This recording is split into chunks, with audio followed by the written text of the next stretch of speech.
Alright, g'day, Mick again. I've got a few certain ways of collecting live food, which is super important if you're going to be keeping finches, especially a lot of the Africans. Some of the Australians don't need live food, but a lot of them do. And there's different ways of getting live food. White ants is one of them. This nest in particular isn't really one you'd really go for, but I kind of struck I don't know, I just suddenly discovered a way of harvesting these guys without too much drama. The trick is though, once you start harvesting them, to make it really quick, because all the soldier termites come hauling to the surface.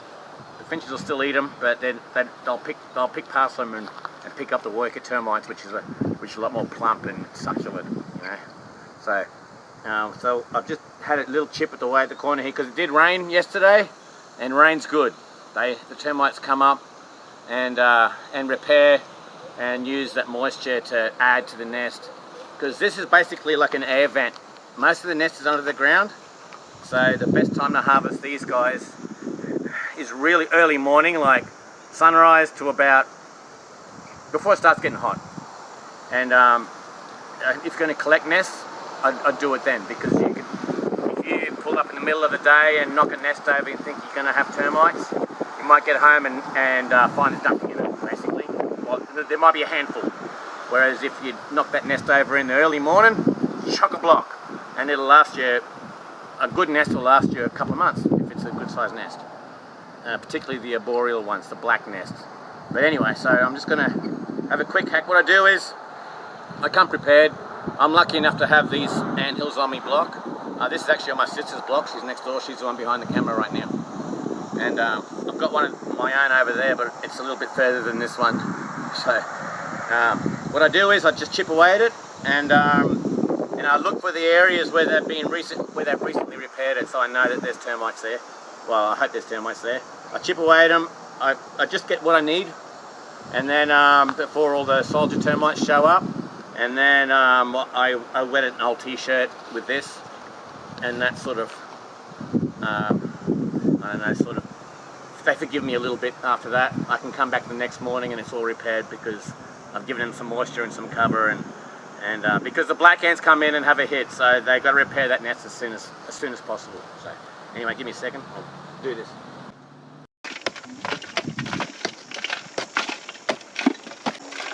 You can sort of see them all coming to the surface here now.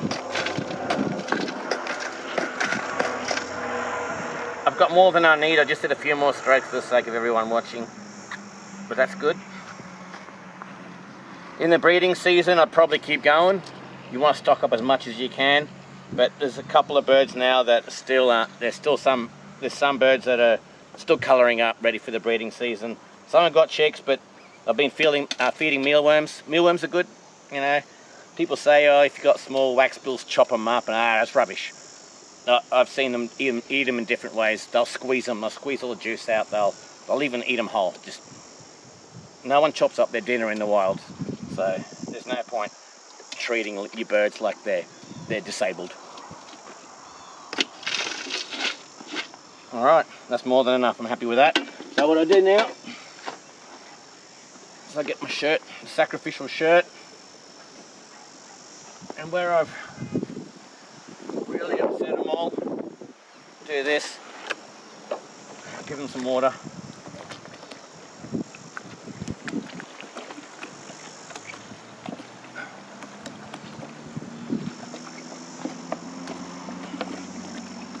So in the morning when I come back,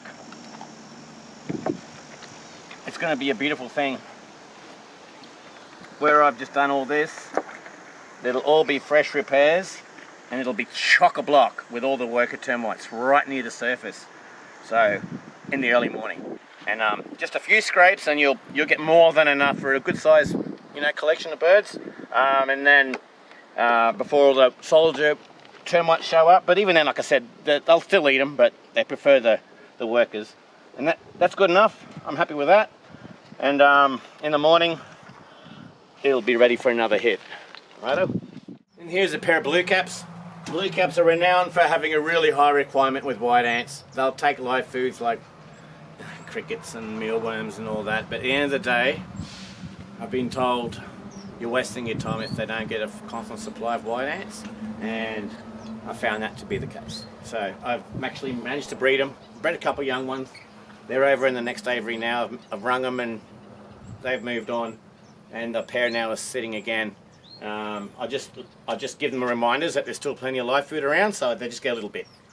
But even when they were rearing their young, because I have a full-time job, just a good serve in the morning and in the afternoon when I get home from work was obviously enough. So it doesn't have to be a constant supply, but a continuous, like a daily supply, if that makes any sense. Anyway.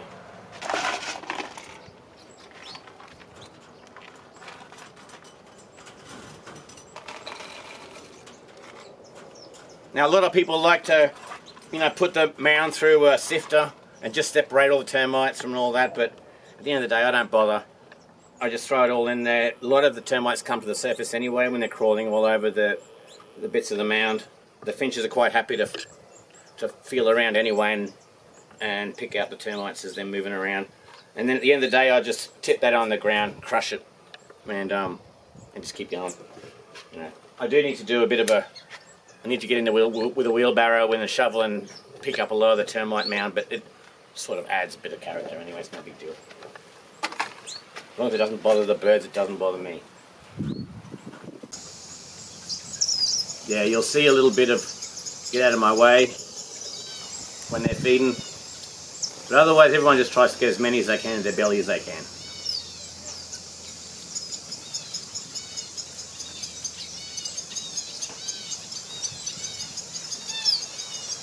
Look, the singers are waiting. Are you ready? Yep. Alright, okay, so quick one. I'm lucky. I'm in a semi-arid North Queensland area, so plenty of termite mounds. Just had some heavy rain the last couple of days, and I don't know if you've noticed before, but after some heavy rains, if you're driving along the highway, you'll see suddenly these little termite mounds about this big just suddenly pop up along the side of the road. Okay, now they are chock-a-block with the white ants that you want. Alright, so I've just done the courtesy of running out the front now and kicking one over in my driveway. So I'll give you a close look. So this is a part of it, and I'll just break it open. Oh, look at that. It's like Christmas pudding. It's chock-a-block with white ants. I don't know if you can see that. Oh yeah, just hold it there. Okay, so everyone in the aviary behind me can see that too, and they're waiting.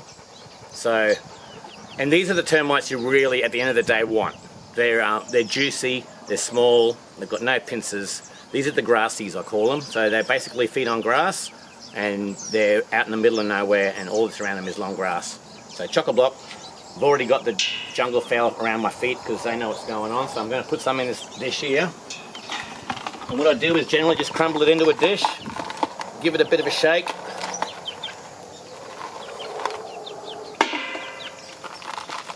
A bit like cracking an egg.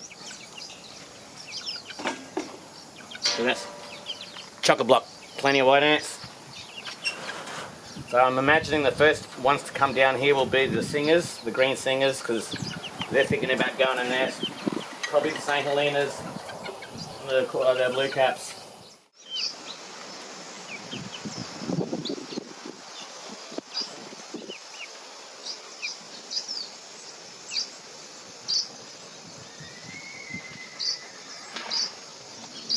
Alright, so there I've got some African fire finches, the ruddies, that's a dark red one, some St. Helena's and a young blue cap.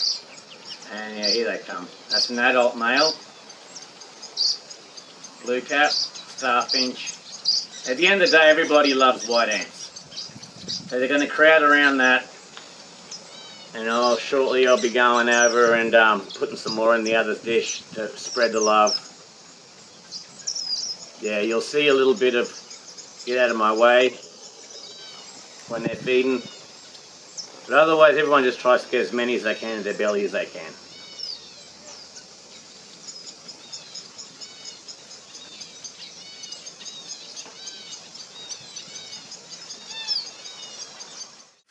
I just snapped this off in the driveway. It was like that, just in the driveway. There's been a bit of rain, so the white ants and termites have been going to town.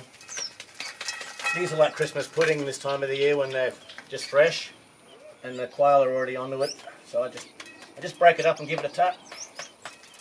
drops all the white ants out. Oh, look at that. Heaps. So I'm going to just load these dishes up. Actually, I'll leave that one there.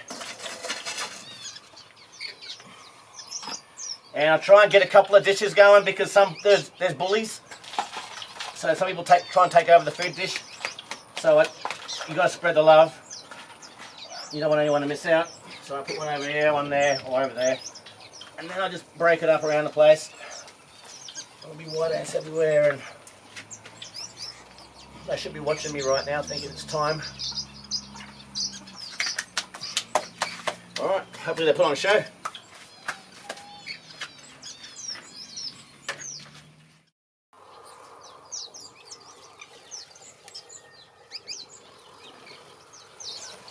The St. Helenas, they're the ones that are in the dish at the moment. They've just started breeding. 2 nests going on now.